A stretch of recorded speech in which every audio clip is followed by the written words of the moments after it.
My name is Dr. Lizzie Moriarty. I'm one of the medical doctors at the Royal Derby Hospital. I've worked here since August 2014, although I've been a qualified doctor since August 2011. I currently work on a respiratory ward. We have the high dependency unit there as well, and I do part of my job in the medical assessment unit, which is where patients come in either from the GP or from A&E.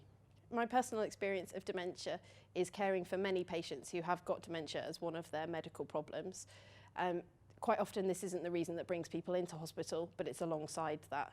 And these patients do require some level of extra care in order to minimise the impact that their dementia has on the rest of their medical recovery. It's not particularly easy as a doctor to make a diagnosis of dementia.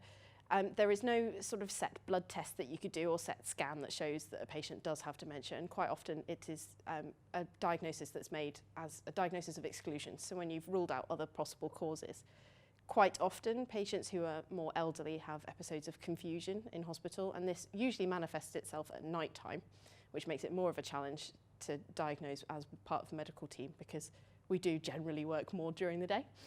We look at other causes for patients' confusion, such as infections, notably urinary tract infections, and other things such as deficiencies in salts in their bloods, if they're having a problem with their thyroid, or if they're particularly deficient in some vitamins, that can cause confusion.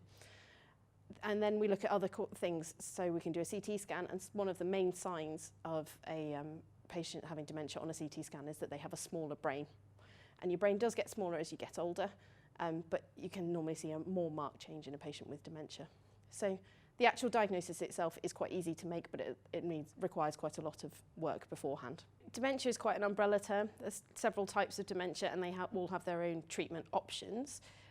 There's no specific drug therapies that can reverse the effects of dementia. If a patient has a diagnosis of Alzheimer's dementia, for example, then there are specific criteria that if they meet those criteria, they might be suitable for a drug treatment. So the most common one that we use is something called donepezil.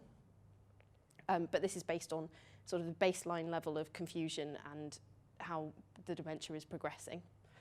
If the patient's underlying cause of their dementia might be vascular, so somebody who's had a particularly vascular history, so they might have had heart attacks or strokes in the past, then we would look at maximising their therapy to avoid more vascular insults to the brain rather than specific drug treatment.